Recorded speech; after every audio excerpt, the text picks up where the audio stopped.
Finalement, la cuisine, c'est pas ce qu'on mange le plus important, c'est surtout avec qui on le partage.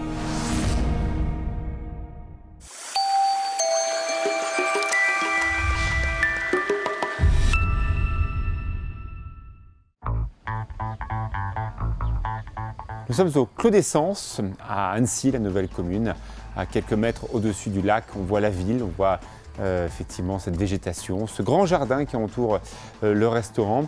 Un endroit calme, assez design, on se croit très facilement dans des capitales du nord de l'Europe, à Copenhague, à Stockholm, pourquoi pas aussi du côté de Bilbao. Cette image où la nature et design font très bon ménage. Nous sommes chez Laurent et Martine Petit. Laurent Petit, personnage parfois décrié, en tout cas qui ne laisse pas indifférent dans le métier. Laurent Petit, un grand chef qui a su vraiment découvrir et aimer ce territoire. Lui qui n'était pas d'ici, je crois qu'il est maintenant à Annecy et pour longtemps. Tête à tête avec Laurent Petit. Qui l'eût cru? Oui. Historique, tu m'as dit. Historique. Ouais. C'est toi qui rends historique le truc. Hein. C'est pas moi. Oui. Moi, je suis à l'Alex depuis 25 ans. Ouais, tu es là depuis plus longtemps que moi. Ouais, en plus. Ça, c'est sûr. Qu'est-ce que tu deviens? 25 ans, donc ça te paraît, ça paraît fou, quoi. Tu n'y crois pas, hein, que tu es là depuis 25 ans. Mais... Alors raconte-moi, tu es né dans la Marne. Haute-Marne. Haute-Marne. La Champagne pouilleuse. La Champagne pouilleuse. Sans compte, tu nais avec ça. On te dit, tu es dans la Champagne pouilleuse. Alors il y a deux manières, hein. C'est le verre à moitié vide ou le verre à moitié plein. Soit tu es très content parce qu'il y a le mot champagne, soit tu le vis mal parce que c'est quand même la Champagne pouilleuse. Tu es arrivé ici à Annecy avec ton épouse. Cette maison a été totalement créée. Avec l'école, tout un travail identitaire là aussi, c'est important pour toi?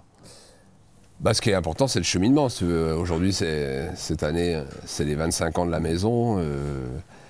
Ouais, je suis assez fier de dire qu'on est arrivés tous les deux avec Martine, avec nos petites économies en poche. J'ai refait le calcul, là, en fait, on avait 60 000 €. Et tu te dis, ouais, quand même, on a été cohérents. Pourquoi ici? Pourquoi la Savoie? Alors Martine, moi j'ai connu Martine à Serre-Chevalier. Hein. J'étais installé une première fois avec un copain, une histoire de copinage à Briançon, les Hautes-Alpes. Martine est une fondue de montagne de sport et elle était partie un peu là-bas aussi pour être... ce qu'ils appelaient à l'époque les Hautes-Alpes, les Alpes vraies. Ça, c'était une attaque à la Savoie et à la Haute-Savoie. Je peux dire que bon, c'est vrai qu'on... Et pourtant, tu as choisi Annecy. Voilà, et on vivait à 1500 mètres, mais par contre, on vivait en pleine ruralité, quoi. Ouais. Et là, économiquement, trop dur, quoi. Donc quand Martine me dit, en fait, je suis d'Annecy, je dis, attends, mais Annecy, mais c'est magique, quoi. C'est magique, quoi. Donc pourquoi c'est magique à mes yeux? Je me souviens d'un week-end avec les parents sur les petits chevaux de bois. Donc, bon, la carte postale, quoi, le lac et tout. Et puis maintenant, avec du recul, est-ce que Marc Vera m'a pas influencé parce qu'il avait déjà beaucoup la cote à cette époque-là. Hein. Il avait déjà été chef de l'année, si je ne me trompe pas, au Goemio, ou en tous les cas pas loin. Enfin, il s'était bien fait remarquer. Est-ce que tout ça, voilà, ça a fait en tous les cas... Une histoire à raconter. Une histoire à démarrer, en tous les cas. À démarrer. Je pensais pas... Tu ne penses pas que tu vas raconter une histoire. Tu ne penses pas que tu vas marteler le propos. Tu ne penses pas que tu vas faire un quart de ta vie ici. Non. Ton restaurant est arrivé, 1 étoile, 2 étoiles. Ouais. Une étoile laborieuse. Ça t'a rassuré? La première, la première, c'est l'enfer. 7 ans pour avoir la première étoile. C'est long, c'est trop long. Alors là, t'es plein de doutes. De toute façon, d'ailleurs, tu n'y crois plus du tout à un moment donné. Ouais. Tu crées l'injustice, tu te dis pourquoi pas moi? Ouais, puis même à un moment donné, tu te dis ouais, bah, c'est pas grave, c'est pas pour moi, je suis pas fait pour ça. Après, voilà, moi j'ai pas de parcours, j'ai pas appris chez les chefs, voilà, moi je suis vraiment, à part l'école hôtelière, rien, quoi. Ah, c'est pas un chef comme les autres, c'est certain. D'ailleurs, Laurent Petit n'aime pas laisser indifférent. Il préfère d'ailleurs être dans le combat que dans l'indifférence. Sa cuisine est tout à fait d'ailleurs à son image. Il a beaucoup changé de choses dans ce principe de cooking out. Se mettre à nu, ne laisser que le produit au cœur de l'assiette, enlever beaucoup de viande, même si on trouve un petit peu de protéines animales dans les condiments. C'est sa cuisine, c'est ici. Moi, je connais le coming out. C'est pareil, c'est autre chose. Ouais, c'est un petit clin d'œil, c'est un petit clin d'œil. J'ai eu un ami qui a fait son coming out, je l'ai vécu d'assez près. Je sais à quel point ça a libéré, et quand moi j'ai décidé, en effet, en mars 2015, entre guillemets, de me mettre à nu et d'aller au bout de mes idées sans plus aucun compromis, sans plus aucune incohérence, d'aller au bout du rêve. Voilà, je trouvais sympa. Mais le coming out, c'est un déchirement. Montrer sa vérité à nu, se foutre du regard des autres, c'est forcément aller au bout de soi. Donc tu avais besoin de te déchirer aussi. Ah oui, parce que finalement, malgré la reconnaissance des 2 étoiles, malgré le succès de l'entreprise, malgré la belle image qu'on a construite, à un moment donné, il y a une rupture entre ce que je suis, ce que j'étais, et ce que les gens imaginaient de moi. Est-ce que les gens te connaissent bien? Non, je pense que maintenant, depuis 2 ans, on commence à me connaître de mieux en mieux, notamment à travers les articles, mais aussi à travers le fait que je rencontre tous mes clients aujourd'hui. Avant, tu n'osais pas traverser la salle, dire bonjour aux gens? Je n'osais pas, je n'avais pas envie spécialement. J'estimais que mon travail s'arrêtait aux portes de la cuisine, voilà, avec un travail bien fait, propre, net, précis. Laurent, comment le cooking out s'est-il traduit en cuisine? Les plats étaient plus quoi et moins quoi? C'est surtout être beaucoup plus identitaire, voilà, épouser, reconnaître que c'est réellement ton territoire ton terroir, voire ton territoire, plus ton territoire que ton terroir, qui te fait vibrer. Et ça a commencé par aller rencontrer tous ces producteurs voisins, là, très C'est la première page de ta carte. Oui, parce que, je veux dire, sans les producteurs, tu t'es rien du tout, quoi. T'es rien du tout, quoi. C'est le début. C'est le début de l'histoire, il n'y a rien d'autre à dire, quoi. Mais pour aller sur la racine de l'endive, la l'endive, on la connaît, mais il faut quand même bien connaître le producteur pour qu'il dise « Non mais attends, ce qu'on connaît depuis des années, c'est pas que ça, c'est l'entièreté du produit. » Il n'a pas compris quand il nous a emmené le produit, on lui a dit « Emmène-nous le produit entier ». Et il en est toujours parvenu dans ce qu'on en fait, parce que lui, il continue d'ailleurs à donner 90% de ses racines aux cochons, hein, ça part aux cochons. Voilà. Non, ce que je veux dire par là, c'est que ça c'est l'ADN de toute recette, quoi. C'est-à-dire que, je vais être un peu violent et un peu catégorique, mais on ne devrait jamais acheter un produit chez un généraliste ou chez un fournisseur. C'est pas possible. Aujourd'hui, je pense réellement que si tu mets un produit dans l'assiette, c'est que tu sais qui est derrière. Tu sais qui a bêché le champ, tu sais.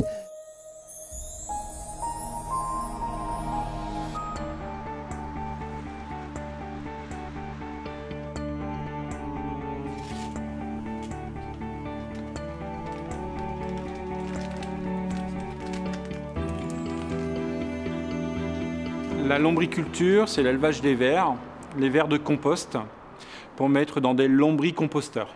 C'était le démarrage de mon aventure. Ces vers de compost, ils transforment tout ce qui est organique. C'est ce qu'on trouve dans des tas de compost extérieurs. Hormis que là, l'idée, elle est de mettre des vers dans la maison, dans des lombricomposteurs. Et là, grâce à la température qu'on a toujours en interne, on va transformer nos déchets organiques en 6 mois au lieu de 1 an et demi. Donc nos déchets organiques, c'est quoi? Ce sont toutes nos épluchures, sauf l'ail, l'oignon et les agrumes. Et moi, à mon échelle, les déchets organiques, ce sont tous mes déchets d'endives, de champignons dans la champignonnière, le fumier de cheval pour les champignons de Paris, ainsi de suite. Tout ça, c'est broyé, c'est mélangé, ça repart au verre et c'est transformé en 7-8 mois, c'est transformé par les vers en lombriterreau. Et ce lombriterreau, il me sert l'année qui suit à faire pousser de nouveau la nouvelle saison d'endives. Pour moi, ça coulait de source de faire pousser des endives dans ce terreau, dans ce lombriterreau. Et ça a été un succès quasi immédiat.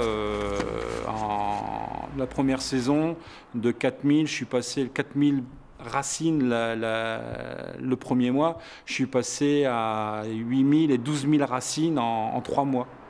Les clients, ils viennent ici, ils savent qu'il n'y a aucun produit, aucun pesticide, aucun produit nocif sur mes cultures, que ce soit endives, champignons ou vers. Et ensuite, moi, tous mes déchets sont broyés et repartent au verre. C'est complètement circulaire, tout à fait. Moi, ça ne me coûte rien de transformer ça en déchets, revalorisés en lombriterreau, qui va refaire pousser de nouvelles plantes. Ça ne va pas spécialement refaire repousser que des endives, ça peut faire repousser des tomates, des salades, même faire pousser des orchidées. Ce qui vient de la terre retourne à la terre. Et à l'intérieur, elles vont être noires si je la coupe. C'est ce que j'ai remarqué la semaine dernière. Tu en as eu la semaine dernière. Ouais. Il vaut mieux pas que j'aille plus loin. Ouais. Tu vois, voilà. Ah, c'est ça. Toi, tu as ça. Et moi, maintenant, ça, je le refais enlever. Quoi. Là, on va être sur la... Voilà. J'enlève ça. Ça, c'est... T'enlèves le cœur, ouais, j'enlève ça. Ouais, bon, c'est sympa, nous, ça. Nous, on crée un produit, on le fait pousser, on le voit grandir. Et lui, derrière, il le transforme, il lui donne d'autres lettres de noblesse, quoi. Pour moi, une racine, c'est amer. On ne mange pas, on donne ça aux animaux. Lui, il arrive à faire que la racine, on va la manger, mais avec plaisir. J'ai eu la chance de goûter et franchement, c'est délicieux, quoi. La recette est une endive entière, le chicon et la racine par-dessous, cuit d'une façon très très originale pendant 2h30 en verticale. Voilà, c'est un plat qui ne peut pas laisser indifférent, c'est un plat signature, un plat du Clos d'Essence. Je ne connais pas ce légume, Laurent, c'est quoi? C'est-à-dire que tu connais la tête, ce qu'on appelle le chicon, l'endive, mais en effet, la face cachée, c'est la racine. Qu'est-ce qui t'a intéressé dans la racine d'endive? En fait, la découverte, c'est réellement la rencontre, une fois de plus, avec un producteur d'endives, qui un jour nous a emmené les endives avec la racine. Et là, on a été stupéfait parce que pour rien te cacher... on ne connaissait pas forcément la... J'imaginais pas, tout d'abord, qu'elle était aussi importante. Ouais. Et après, donc, j'ai découvert qu'elle était très intéressante, quoi. On dit souvent dans les racines que c'est encore un peu plus fort en amertume, en âcreté. C'est le cas ou pas du tout? Oui, alors en effet, là on est sur l'amertume. En tous les cas, oui, les racines sont souvent très marquées dans leur goût d'origine. Et là, en effet, on est sur l'amertume beaucoup plus puissante que le chicon lui-même. C'est un plat de la carte ici du Clos d'Essence? Oui, donc tu sais que je fais une cuisine avec deux axes très principaux, hein, lacustre et végétal. Donc à chaque fois, le légume n'est jamais un simple faire-valoir. Hein. C'est un plat à part entière. Jamais je veux que le légume... Ouais, pour moi, c'est remettre sa juste place aux légumes, quoi. Et rien d'autre, quoi. Ça m'intéresse d'interpeller les gens avec l'amertume, mais on va lui arrondir quand même les angles, sérieusement. On va cuire la racine à la verticale. À la verticale? Ouais. Quel intérêt? L'intérêt, c'est qu'on veut pouvoir la présenter entière. Et on veut pas que la salade... On veut que la salade reste une salade crue chaud, en fait. Voilà, donc on va la cuire debout. Alors, comment tu vas faire pour la cuire debout? Alors, simplement dans un bain-marie, comme ça, tu vois. D'accord. Voilà. L'idée, c'est, j'imagine, d'enlever encore un peu trop d'amertume, encore un petit peu trop d'amertume. Non, c'est d'aller chercher... Non, on va pas enlever de l'amertume, mais on va lui apporter une texture très fondante, comme un fond de l'artichaut, en fait. Ah, ok. Ah ouais. Voilà. Tu peux arriver à ça, parce que c'est pas du tout ça, la texture qu'on connaît. Oui, c'est très, très fibreux. Hein. D'accord. Donc ça, c'est ta base de plat, c'est l'un des éléments des plats ici du Clos d'Essence. Là, tu mets quoi? En ce moment, on est bien d'accord, hein, cuisine, oui, bien sûr. Hyper saisonnier, d'ailleurs. Évidemment, bien sûr. C'est un produit, c'est ce que tu aimes. Ouais. Qu'est-ce que tu es en train de faire là? Donc on a fait un petit bouillon avec les graines de fenouil, là. D'accord. Voilà. Les 2 marmottes en tisane, mis directement dans le produit. Voilà, on va assaisonner. Donc dedans, vous l'avez compris, le bouillon de fenouil. Tu es en train donc d'assaisonner. Et donc pendant 2h30, à point de frémissement. On a 80. Ouais, un peu plus, 90. 90, ok. Ouais. Jacques Méjean est un grand cuisinier. Il a officié pendant des années dans sa Bretagne. Et puis après, il est venu en Provence, à Carpentras. Passé par Megève pendant 5 ans, il a rencontré Laurent Petit. Aujourd'hui, c'est quelqu'un de l'ombre, mais quelqu'un d'essentiel. Laurent a besoin de se confronter à quelqu'un d'autre pour déguster sa cuisine, pour le remettre aussi un petit peu en cause. C'est devenu quelqu'un d'essentiel avec un regard très juste, bienveillant et lucide. Jacques Méjean, tu es chef. Oui. Tu connais bien Laurent Petit. Oui, depuis une quinzaine d'années maintenant. Il était qui? Il devient qui? Laurent, tu sais, c'est très compliqué parce que c'est un individu qui est très difficile d'abord à cerner, qui est... Souvent incompris. Oui, incompris parce qu'il a tendance à être assez franc, presque impulsif. Donc sa franchise, c'est surtout pas de langue de bois. Donc il a tendance à être considéré un peu comme une grande gueule, alors que c'est un être au contraire très sensible, presque timide. Parce que c'est difficile à le résumer, mais je dirais qu'il a, peut-être en lui, dans son dictionnaire de vie, il a un mot qui est fondamental, c'est le mot émotion. C'est-à-dire que pour lui, l'existence ne se vit que par l'émotion. Sa cuisine est pleine d'émotions. Oui, voilà. On l'a bien senti. Oui. Et surtout, on a compris qu'il était capable d'enlever ce qui n'était plus nécessaire. Pendant très longtemps, Laurent était comme beaucoup de chefs plus jeunes, des chefs qui avaient besoin de montrer, de prouver, de démontrer, d'être dans le démonstratif. En plus, pendant une dizaine d'années, il y a eu cette mode de la cuisine un peu espagnole, donc de la techno, ce qu'on appelait émotionnelle, où il fallait faire du sensationnel. Mais très vite, il s'en est éloigné. Et puis, depuis quelques années, avec, je pense, la maturité non seulement culinaire, mais tout simplement sa maturité d'homme, il a fait un point. Je le voyais bien lorsqu'on faisait ces dernières années des séances de dégustation, qu'on testait des plats. Lorsqu'il y avait un plat de viande qui arrivait sur table, je le voyais, il n'avait aucun entrain. Et il me le disait, il fallait le goûter parce que c'est un passage obligé. Et voilà. Mais il me disait, franchement, j'ai aucun plaisir, Jacques, à goûter ce genre de plat. La viande, ça m'emmerde, il me disait. Sur les plats de Laurent, ce qu'on peut voir actuellement à la carte, quels sont ceux où tu vois une écriture un poil différente? Tout. Ouais. Sur tous les plats. Sur tous les plats. Parce que si tu veux, depuis quelques années, Laurent, il a maintenant un véritable paysage culinaire mental, ce que j'appelle. C'est-à-dire qu'il est autour de ces 3 lacs, ce qu'il n'avait pas par le passé. Une endive, forcément des souvenirs d'enfance, l'endive braisée, l'endive jambon, là elle est travaillée très très différemment, on cuite comme ça à la verticale. Après voilà, on la cuit au beurre, en tout cas on la termine au beurre. Il y a effectivement ce petit graton qui nous fait penser à Lyon qui n'est pas loin, graton de canard. Et ce jus de viande qui ramène encore beaucoup d'onctuosité, beaucoup de choses au cœur de l'assiette. C'est un plat qui est très féminin, très yin et yang, parce qu'on n'oublie pas l'amertume qui reste toujours présente à un moment ou à un autre. Évidemment, tu vas maintenant poêler tes endives. Alors donc notre endive est cuite, comme on l'a dit. Après, incroyable, j'ai jamais vu une endive comme ça. Après 2h30 en gros fou, de cuisson. Et après, si tu veux, on va aller la colorer. Là aussi, on est dans le phénomène de... Oula. On est dans le phénomène de la viande. On va aller colorer comme un steak, en fait. D'accord. Ça va être aussi très très important, quoi.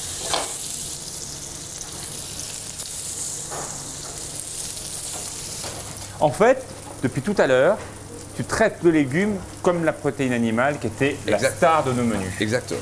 C'est ça l'idée, et je fais pareil avec le fenouil, et je fais pareil avec l'oignon. Voilà. Mais c'est sûr que c'est étonnant de voir autant d'égards pour ce qui est souvent appelé comme étant un accompagnement. Là, c'est ce qui prend le temps de ta recette, quoi. C'est le centre de ce que tu vas servir ici au Clos d'Essence. Moi, ce qui va m'intéresser, c'est évidemment comment tu vas dresser tout ça. Je sais que tu aimes beaucoup, tu as beaucoup voyagé. Tu dessines tes assiettes, tu arrives de prendre un marqueur, une feuille, et dire voilà, l'esquisse c'est comme ça, non? Non. Le dressage, il doit rester très très naturel et tu ne dois jamais penser, enfin à mon sens, aujourd'hui, tu ne dois jamais penser esthétisme. Tu penses qu'au goût, et ce goût va t'emmener à un esthétisme naturel, voilà. Okay, je comprends. Naturel. On attaque comment? Alors en effet, ce qu'on dit aux clients, c'est on démarre bien par la racine. Les amers vont être très différents. Comme la cuisson. Voilà, selon que tu arrives après vers les feuilles ou pas. Tu vois, on va avoir des nuances d'amertume très intéressantes. On attaque? Ouais. Alors moi j'aime le plus amer. Voilà. On va goûter. C'était en fait l'idée tout à l'heure de la cuisson verticale, c'était ça que tu voulais nous montrer, c'est ça? Ouais. Voilà, je vais me régaler. Alors,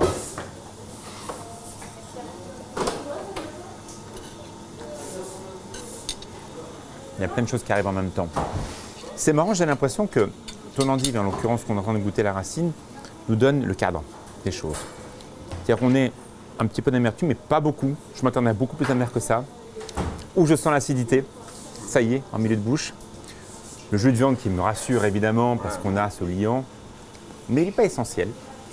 Il est comme ça dans le décor, pas très loin. côté velours, quand même, un petit côté caressant quand même. Oui. Un petit côté Un drap de... Oui, Ouais. un peu soyeux. Ouais, hein. voilà, quand même. Ouais. Presque un petit peu. Et t'as vu la longueur en bouche? Et je l'ai encore là. T'as vu? On retrouve le goût de l'endive qu'on connaît quand même. Voilà. Et moi j'ai envie d'y retourner là, C'est très très chouette. Hein. avant de boire un coup. Ah ouais. Alors on regarde si ça match avec Alors, notre ami du Pasquier. qu'est-ce que tu as choisi? Bah, du Pasquier, c'est vrai qu'aujourd'hui il y a beaucoup de jeunes qui font du beau travail, mais j'oublierai jamais une émotion que j'avais eue chez du Pasquier en dégustant. À l'an 2000, j'avais dégusté un 88. Et je veux dire, il est gravé là, il est gravé là. Et là, tu vois, on est en 2017 là. On est sur un 2008.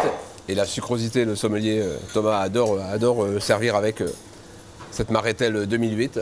Il y a un chef que tu aimes beaucoup, juste à côté de chez du Pasquier, de l'autre côté de la montagne, c'est évidemment restaurant Atmosphère. Que tu aimes bien. Impéria, oui. Vous êtes allés ensemble goûter tout ça? Ouais, aussi, on l'a fait il y a 20 ans, on le fait encore de temps en temps. Ouais. Ah, c'est mon petit frère de cœur. Tu as travaillé ici? Ouais, 9 ans. Ouais. Et surtout, il fait partie de l'ADN de la maison, quoi. Il est arrivé au bout d'1 an et on a été chercher, Dieu sait qu'on a ramé pour trouver cette putain de première étoile. Donc je peux dire que ça te forge, quoi. T'es rassuré maintenant? Ouais, je peux te rassurer. On continue le parcours. 25 ans d'histoire d'un couple qui n'était pas de la région. Martine connaissait quand même très très bien Annecy. Et voilà, ils se sont retrouvés tous les deux à construire cette histoire, celle du Clos d'Essence. Au fur et à mesure, l'établissement a grandi sur le jardin, sur l'extérieur. Et bien sûr, juste à côté, c'est l'école qui a été presque un peu annexée dans le bon sens du terme, avec beaucoup d'applications, des avenues, un hôtel, un resort, mais qui reste à taille humaine. Tout est tourné autour de la nature, du jardin et bien sûr cette grande cuisine que l'on voit juste derrière moi. Beaucoup de jeux de transparence, il y a des vues, il y a du végétal. Ouais, c'est important ça? Oui, c'était important pour nous. Je pense que, oui, en finalité, on aimait bien ce côté transparence, ouverture de la cuisine, ouverture sur la rue, comme ça, ce qui fait que de la rue, on peut s'évader jusque sur la terrasse. Et aussi, c'est un lieu vivant, on est au cœur d'un village, il y a l'école qui est à côté. C'est important aussi d'avoir ce lien entre la vraie vie, la vie dehors, et puis le restaurant de quartier presque. Bon, pas n'importe quel restaurant, c'est 2 étoiles, mais ça montre aussi une ouverture. Oui, alors c'est vrai que... C'est pas une forteresse. Ouais, tout à fait, tout à fait. Le charme, ça a été bien sûr de pouvoir acquérir ce bâtiment qui était l'école du chef-lieu d'Annecy-le-Vieux, la première école construite sous Napoléon III. Ça, c'était une véritable identité qui apporte, je pense, aujourd'hui un vrai charme à la maison. Martine, tu as aimé la montagne, alors ce n'était pas d'abord celle-ci, c'était une autre, celle de Briançon, Oui. des Hautes-Alpes, Oui. les Alpes vraies. Oui, tout à fait. Ben, j'ai un petit parcours un peu chaotique, mais effectivement, à un moment donné, je me suis retrouvée à Monétier-les-Bains, donc dans les Hautes-Alpes, en station. Et puis c'est là-bas que j'ai rencontré Laurent. Et après, bien sûr, quand il a su qu'avant j'étais à Annecy, ben, nous sommes revenus sur Annecy. Et il a eu un coup de cœur. Ben, après, voilà, de lui avoir montré un petit peu Annecy, ce qui fait que ça a expliqué après qu'on a commencé à chercher vraiment sur Annecy, quoi. Ouais.